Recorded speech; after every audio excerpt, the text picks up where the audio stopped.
Abyssal curls, twists, netherworld locks, whatever you call them, there's a phenomenon where descending pretty deep causes one's hair to twist into thick, spiraling curls. Prushka, Ozin, Lyza, Strajo, Tepaste, and quite possibly Belchero all have this feature in their hair. It's something that really catches my attention, and at first it just seems like a fun little design flair, but I want to discuss it a bit deeper and try to figure out a cause and how these curls develop. First, let's break down the properties of the abyssal curls, the name I'll be calling them throughout the video. The official translation calls them netherworld locks, but abyssal curl is a cuter name. These abyssal curls come about when one, quote, descends pretty deep. Prushka obtained hers after at least 2 ascents in the 5th layer, though not immediately after her second fall. Lyza is shown as a child with straight hair, then with curly hair after having obtained her black whistle, which, okay, quick explanation. Shiggy says that in Chapter 7, only black whistles can go down to the 4th layer, and that the 5th is for, quote, white whistles alone. However, in the 2nd volume, it's stated that the moon whistle depth limit is the 4th layer, so there's an inconsistency there. Later on in Chapter 23, Bondrewd says that he proposed for black whistles to be able to enter the 5th layer. This is an important distinction because it gives us a hint as to which ascent could have caused Lyza's curls to form. By the time Riko and her crew have reached Edofront, Bondrewd has been operating in the base for the past 10 years. For as long as Lyza has been on her last dive, she's already a prolific white whistle. Bondrewd's proposal for the black whistles to operate in the 5th layer coincides with his experiments, as the extra help is why he wanted them to go down there. So, it can be reasonably assumed that during Lyza's time rising through the ranks, the black whistle limit was at the 4th layer and the moon whistle limit was at the 3rd. Thus, Lyza had developed her curls while traversing the first 3 layers. See, I wouldn't say that's delving pretty deep, all things considered, but more on that later. All these characters but Lyza have 2-toned hair. Curiously, Prushka originally had white hair, but developed green undertones to it after her hair became curly. Lyza is, so far, the only character with abyssal curls who does not have this trait. Conversely, there are multiple characters with 2-tone hair who do not have abyssal curls. Vueko, Yelme, Sherumi, and Mine.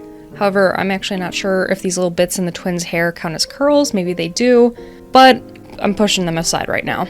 The abyssal curls come in several shapes. Prushka's hair is pretty symmetrical, with most of her short hair just sweeping upwards. Ozin's hair curves into sharp points, almost like horns, though she does mention that she styles her hair. Belchero has corkscrew curls that cascade down in front of her ears, and these cresting sweeps atop her head. Strajo's hair almost appears like horns to me, with the bottom 2 curls being large screws that curl inward, almost like ram's horns. Tepaste is the only one with an asymmetrical hairstyle, though that could be a personal stylization.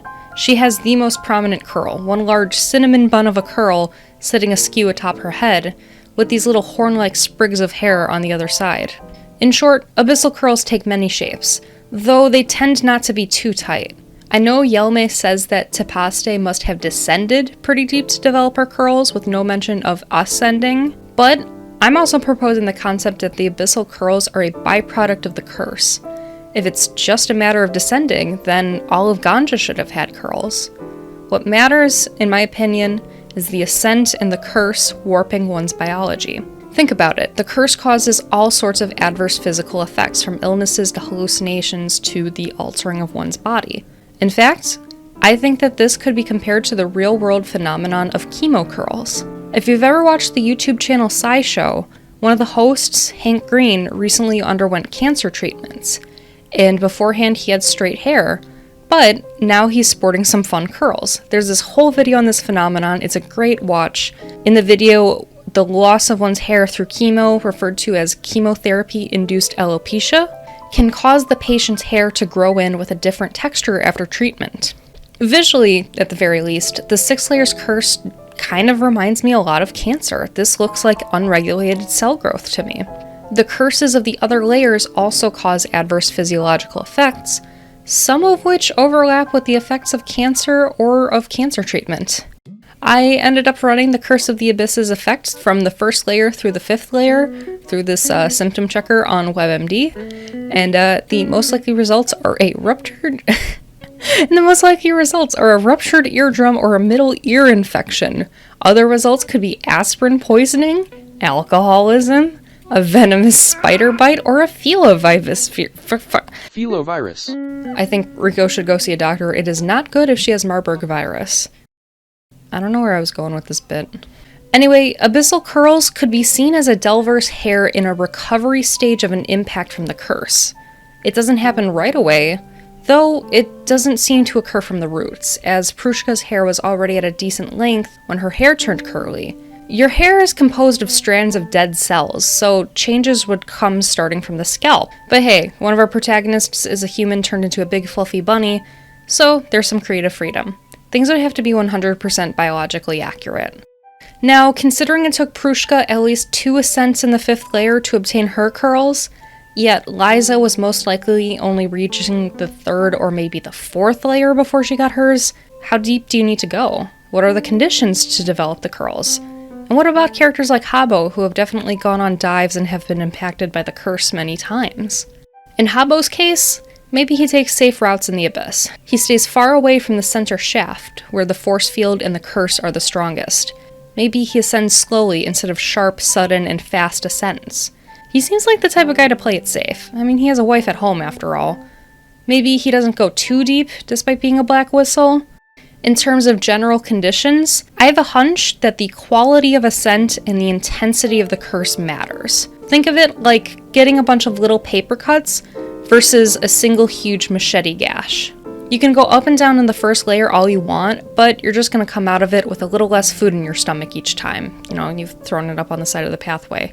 Ascending in the 4th or 5th layer, though, those ravage your body. I'd guess that in the shallower layers, you'd need to ascend a good handful of times. You keep digging in the wound to leave behind a scar. While in the lower layers, you just need 2 good ascents for it to develop. Prushka was utterly messed up after each of her accidents in the 5th layer, after all, to the point where she was nearly reduced to an infantile state the first time. It is a high-quality impact on her. Though Riko has experienced every survivable curse up to this point, she's only experienced 1 each, besides, the 1st layer. Her body has healed without scarring, so to speak. Furthermore, properly treated wounds may not scar at all, even if they're pretty severe. Conversely, if you pick at a scab and open up a wound several times over, you'll leave behind a scar. Continuous ascent, impacting your body with the curse over and over in short periods of time, is the opening up of these healing wounds, and will leave behind the scar in the form of the hair. Note how Riko takes time to recover after each ascent, whereas Prushka and seemingly Lyza keep picking at their healing wounds. In Prushka's case, the wounds are already severely deep. As for Ozan, Tepaste, and Strajo, even if a wound is healed, cutting it in the same place over and over will end up with scarring. In short, I think abyssal curls are a special sort of scar that the curse leaves behind on someone. They may or may not develop, depending on how you take care of yourself in the abyss. Delving deep isn't necessarily the cause, but rather the quality of the curse and quantity of receiving the curse will increase your chances of developing them. So why do so many of those with the curls have two-toned hair? Well, scar tissue can look discolored. Say, I have a bunch of scars on my body. Some are lighter than my base skin tone, others are darker. Sometimes, though, scars blend in with the skin color-wise, but they'll leave behind divots and bumps in the skin. In this case, Lyza's metaphorical scars blend in with her skin, but still has that texture. Riko, though, could still develop curls. These curls didn't impact Prushka right away, remember? Perhaps Riko will wake up with a head full of curls, these trophies to show her mother all she's endured in the abyss on the way to find her family. I think that would be pretty sweet.